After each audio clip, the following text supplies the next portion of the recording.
তারপর আমাদের তার বাস্তব জীবনের কথা দেখানো হয়। তার সবচেয়ে কাছের বন্ধু আয়াংয়ের প্রেমিক তাকে পছন্দ করত। সবার সামনে চিৎকার করে সে বলে, আমি তোমাকে ভালোবাসি। কিন্তু সোয়ান তাকে প্রত্যাখ্যান করে এবং তার বন্ধুকে সত্যিটা বলার চেষ্টা করে। কিন্তু আয়ং তাকে ভুল বোঝে, ভাবে তুমি আমার প্রেমিকের পেছনে লেগেছ। রেগে গিয়ে সে সোয়ানের বেয়ে কফি ছুঁড়ে মারে। সোয়ান তাকে বোঝানোর চেষ্টা করে, কিন্তু আয়ং কিছুই শোনে না। এতে সোয়ান খুব ভেঙে পড়ে, কারণ সবাই তার সম্পর্কে ভুল ভুল কথা বলছিল। লোকে বলছিল, এই মেয়ে তার বন্ধুর প্রেমিককে ছিনিয়ে নেওয়ার চেষ্টা করেছে। তার লকারের বাইরে নোংরা নোংরা মন্তব্য লেখা চটি লাগানো ছিল। এমনকি আয়ংও তাকে তিরস্কার করে বলে, এখন তো তুমি সেলিব্রিটি হয়ে গেছ, এখন আর কারো প্রেমিকের পেছনে যেতে পারবে না। এই কারণেই সোয়ান নিজেকে একেবারে একা করে ফেলেছিল। সে ভেবেছিল, কারো সঙ্গে মিশব না, কারো কাছে যাওয়ার চেয়ে একা থাকাই ভালো। এখন তার চোখ খোলে আর সে দেখে সে উপন্যাসের জগতে আছে।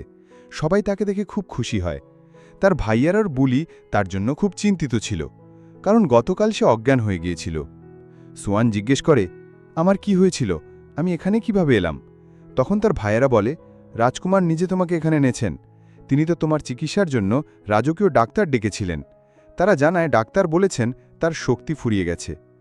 তারপর রাজকুমারের নির্দেশে তাকে সুস্থ করা হয়। কিন্তু তাদের কাছে এটা অদ্ভুত লাগছিল যে সোয়ানের জন্য রাজকুমার কেন রাজকীয় ডাক্তার ডাকলেন। আর গতকাল তিনি কিছু একটা বলতে চাইছিলেন, কিন্তু বলতে পারেননি। কিছু একটা গুরুত্বপূর্ণ ছিল। ইউভাম শুধু বলেছিলেন, তোমার বোন শীঘ্রই। কিন্তু তার আগেই সোয়ান অজ্ঞান হয়ে যায়। তাই তারা ধারণা করছিল কি হতে চলেছে। তারা ভাবে সম্ভবত ইউভাম বুঝতে পেরেছিলেন যে সোয়ান অজ্ঞান হতে চলেছে, তাই বলছিলেন, তোমার বোন অজ্ঞান হতে চলেছে। কিন্তু তারা এখনও বলছিল, তিনি আমাদের তিনজনকে শালা কেন বললেন? এর আগে যেন তারা কিছু বোঝেন, সোয়ান ইশারা করে বুলিকে তাদের সরিয়ে দিতে। বুলি তাদের বলে, সোয়ানের বিশ্রাম দরকার, এই বলে তাদের সেখান থেকে সরিয়ে দেয়। তারপর আমরা ইউভমকে দেখি। রাজকীয় ডাক্তার তাকে বলে, এখনোর জন্য সোয়ান ঠিক আছে, কিন্তু তাকে পুরোপুরি সুস্থ করতে একটা বিশেষ ভেষজদের দরকার হবে। তারপর সেই ভেষজের জন্য তিনি তাকে একজন ওঝার কাছে নিয়ে যান। কিন্তু অনেকবার ডাকার পরও সে বাইরে আসে না। ইউভম দরজা ভাঙতে যাচ্ছিলেন, ঠিক তখনই একটি ছেলে বাইরে আসে, যে আসলে সেই ওঝাই ছিল। ইউভমকে দেখে সে বলে, তোমার একটা ভেষজ দরকার তাই না, কিন্তু তুমি আমার কাছ থেকে নিতে হবে। ইউভম জিজ্ঞেস করেন, তোমার কি চাই? ছেলেটির একটা থলে ছিল, যেটা সে বাঘের ভয়ে পাহাড়ের একটা মন্দিরে ফেলে এসেছিল। তাই সে ইউভমকে বলে সেই থলে আনতে। ইউভম যখন সেখানে পৌঁছান, মন্দিরের ভেতরে থলেটা রাখা ছিল। ঠিক তখনই একটা বাঘ এসে পড়ে। ইউভম পিছু হটতে পারেন না, কারণ তাকে সোয়ানকে সুস্থ করতে হবে। তাই তিনি বাঘের সঙ্গে লড়াই করার সিদ্ধান্ত নেন। কিন্তু লড়াই করতে করতে তিনি পাহাড় থেকে পড়তে শুরু করেন। ঠিক তখনই সেই ছেলে এসে তাকে বাঁচায়। আসলে বাঘটা ছিল তার তৈরি একটা মায়া। এটা ছিল ইউভমের পরীক্ষা নেওয়ার জন্য, মানে সে কোনো সাধারণ ছেলে ছিল না। তারপর সে একটা ঝুড়ি নিয়ে আসে, যেখানে সেই ভেষজ ছিল। বলে, আমি মানুষকে এইভাবে প্রতারণা করি, তাই এখানকার আত্মা আমাকে আটকে রেখেছে। তারপর সে অদ্ভুত অদ্ভুত কথা বলতে শুরু করে। ইউভম তার কোনো কথাই বোঝে না। তখন ছেলেটি তাকে সেই ভেষজ দেয়। বলে, এটা খুবই দুর্লভ, তোমার প্রিয়জনের জন্য দরকার তাই না?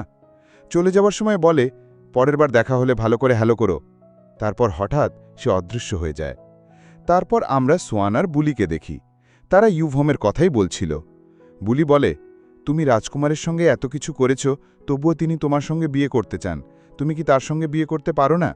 সোয়ান বলে, আমি তো এই জগতেরই নই। ঠিক তখনই রাজকুমার সেখানে আসেন। তাকে দেখে দুজনেই হতবাক হয়ে যায়। সোয়ানকে সুস্থ দেখে ইউভম বলেন, তুমি ঠিক হয়ে গেছো, আমি খুব খুশি। তারপর তিনি তাকে সেই ভেষজ দেন। বলেন, এটা খেলে তুমি পুরোপুরি সুস্থ হয়ে যাবে। আর বুলিকে বলেন, এই ভেষজ তৈরি করো এবং সোয়ানকে রোজ দাও, একদিনও বাদ দিও না। ইউভমের হাতে রক্ত দেখে সোয়ান বলে, তোমার চোট লেগেছে, ব্যথা করছে তাই না? ইউভম বলেন, কেন, তুমি কি আমার জন্য চিন্তা করছো? সোয়ান বলে, না তা নয়, কারো চোট লাগলে খারাপ তো লাগেই।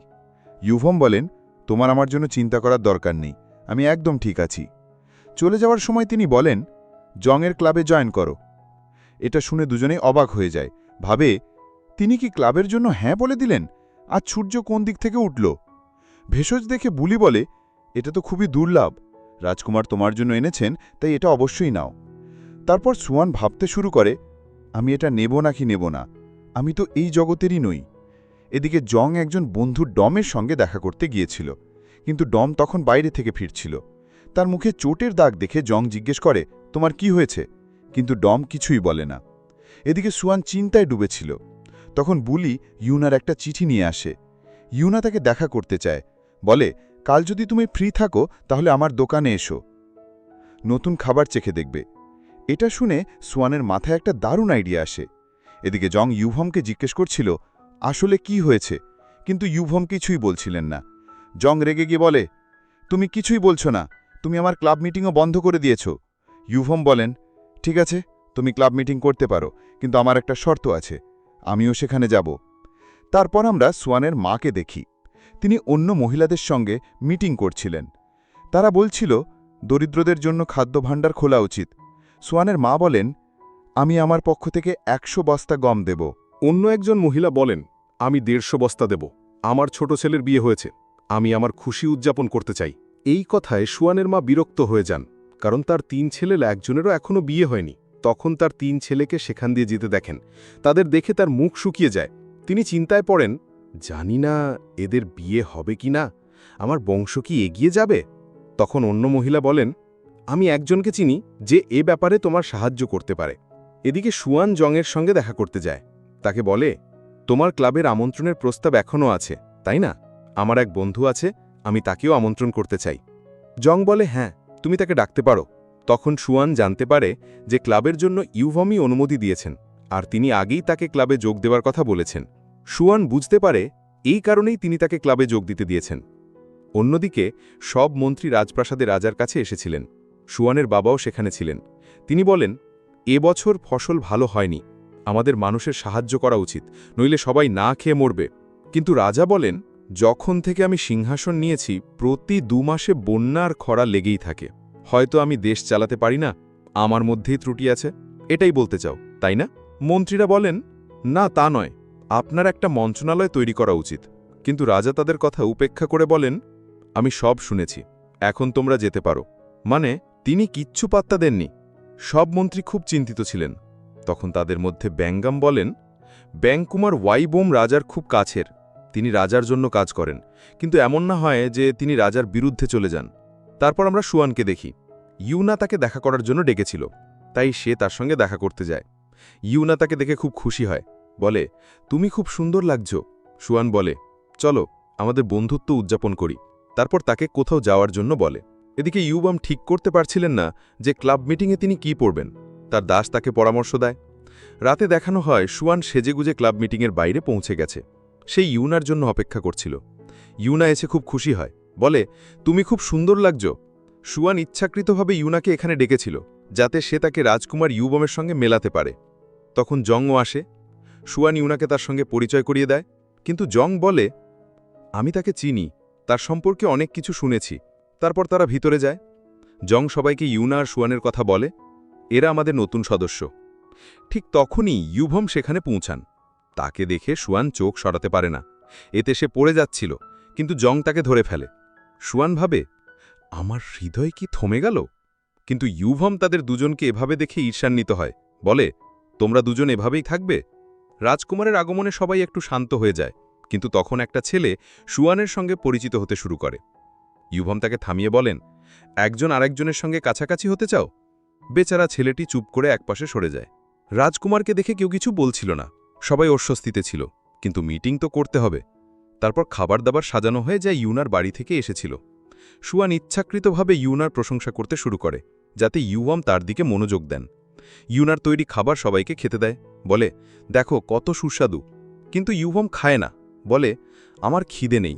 কিন্তু সুয়ান জোর করে তার মুখে খাবার গুজে দেয়, বলে, সুস্বাদু তাই না? সবাই অবাক হয়ে যায়, ভাবে এটা কি হলো। ইউভম খাবার খায়, কিন্তু প্রশংসা করে না, তাই সুয়ান তাকে আরেকটু খাওয়ায়। সবাই আরও বেশি অবাক হয়ে যায়। তখন জং পরিস্থিতি সামলাতে বলে, এটা তো খুব সুস্বাদু। সুয়ান এত কিছু করছিল, কিন্তু ইউভম ইউনার কথা ভাবা তো দূরের কথা, তাকে দেখছিল না।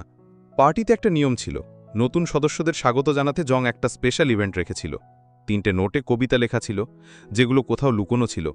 তার মধ্যে একটাতে ছিল সোনার পানীয়, যে প্রথমে খুঁজে পাবে সে উপহার হিসেবে তা পাবে।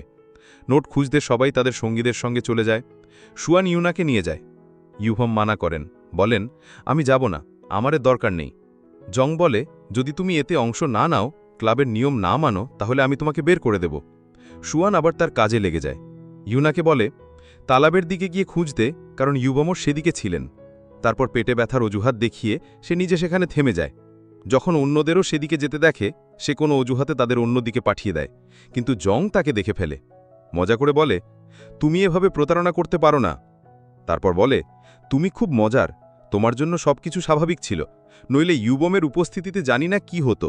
তারপর সে বাগানের দিকে যেতে শুরু করে। সুয়ান তাকে থামায়, বলে, তুমি আমার সঙ্গে থাকো।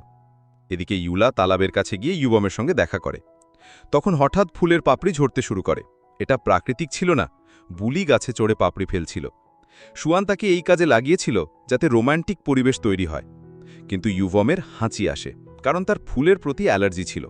তিনি ভুল করে ইউনাকে দোহা বলে ডেকে ফেলেন। ইউনা রেগে যায়, ভাবে এত নামের মধ্যে আমার নামই কেন। রেগে সে চলে যায়। এর জন্যও বুলির আরেকটা পরিকল্পনা ছিল। সে একটা ইঁদুর ছেড়ে দেয়। ইউনা ভয়ে দৌড়াতে গিয়ে ইউবমকে ধরার চেষ্টা করে, কিন্তু ইউবম পিছিয়ে যান। ইউনা তার তরবারি ধরে ফেলে আর তরবারি সহ তালাবে পড়ে যায়। ইউবম তাকে তুলতে হাত বাড়ান, কিন্তু শুধু তরবারিটাই নেন। বাইরে এসে ইউনা তাড়াতাড়ি ক্ষমা চায়, বলে, আমার জন্য আপনার তরবারি নোংরা হয়ে গেছে, আমি এর বদলে টাকা দেব। ইউবম রেগে বলেন, এই তলোয়ার কোনো টাকায় কেনা যায় না। তারপর তরবারি দিয়ে তাকে ভয় দেখাতে শুরু করেন। এদিকে সুয়ান জংয়ের কাঁধে চড়ে দেওয়ালের পেছন থেকে তাদের দেখছিল। এতে সে ভয় পেয়ে পড়ে যাচ্ছিল, কিন্তু জং তাকে ধরে ফেলে। এদিকে আমরা সুয়ানের মাকে দেখি। তিনি তার ছেলের ভবিষ্যৎ জানতে একজন গণৎকারের কাছে যান, কিন্তু গণৎকার টাকা ছাড়া কিছু বলতে রাজি ছিল না। তখন আমরা সেই ছেলেকে দেখি যে ইউবমের সঙ্গে দেখা করেছিল। সে আসলে একটা আত্মা ছিল। সে গণৎকারের মধ্যে ঢুকে সুয়ানের মাকে বলে, তোমার চিন্তার কিছু নেই, শীঘ্রই তোমার এক ছেলের বিয়ে হবে, কিন্তু কার তা জানি না। তবে এ নিয়ে বাকিদের বিয়ের জন্য জোর করবেন না, নইলে সমস্যা হতে পারে। সুয়ানের মা খুশি হয়ে ভাবেন তার বড় ছেলের বিয়ে হবে। এদিকে সুয়ান আবার তার কৌশল দেখায়। ককটেল বানিয়ে সে পার্টির রং জমিয়ে দেয়। তারপর সবাই পান করতে শুরু করে। সুয়ান জংকে একটা শাস্তির পানীয় খেতে বলে, কিন্তু জং অনেক খেয়ে ফেলেছিল, তাই মানা করে। ইউনা বলে, আমি কি তোমার বদলে এটা খেতে পারি? সুয়ান বলে, হতে পারে, কিন্তু তাহলে জংকে পরে তোমার একটা ইচ্ছা পূরণ করতে হবে। ইউনা পানীয়টা খেয়ে ফেলে, আর জংকে বলে, আমার ইচ্ছা পরে বলবো। ইউনা পানীয়টা খেয়েছিল, ইউবমের জন্য তার মন খারাপ ছিল। সুয়ানও ইউবমের উপর রেগে যায়। তারপর সে আরও পানীয় বানায়। একটা বোম শট বানাতে গিয়ে হঠাৎ সেখানে আগুন লেগে যায়। সবাই দৌড়ে পালাতে শুরু করে, কিন্তু সুয়ান অন্যদিকে আটকে যায়। জং ইউনাকে নিয়ে চলে যায়। ইউবম সুয়ানের কাছে আসেন। প্রথমে তার মাথার স্কার্ফ দিয়ে আগুন নেভান, তারপর তাকে কোলে তুলে বাইরে নিয়ে যান। বাইরে এসে তারা দেখে ফায়ারওয়ার্ক শুরু হয়ে গেছে, কারণ সেগুলো সেখানেই রাখা ছিল। এটা দেখে ইউবম খুব খুশি হয়ে বলেন, কি সুন্দর দৃশ্য, তুমিই আমার স্ত্রী হবার যোগ্য। সুয়ান বলে, তুমি কি পাগল হয়ে গেছ, এমন সময় এসব কথা বলছো? ইউবম বলেন, হ্যাঁ, আমি তোমার জন্য পাগল। মানে সুয়ান তাকে নিজের থেকে দূরে করতে এত কিছু করল, কিন্তু কী লাভ হলো? কিছুই না। এখানেই এই পর্ব শেষ হয়।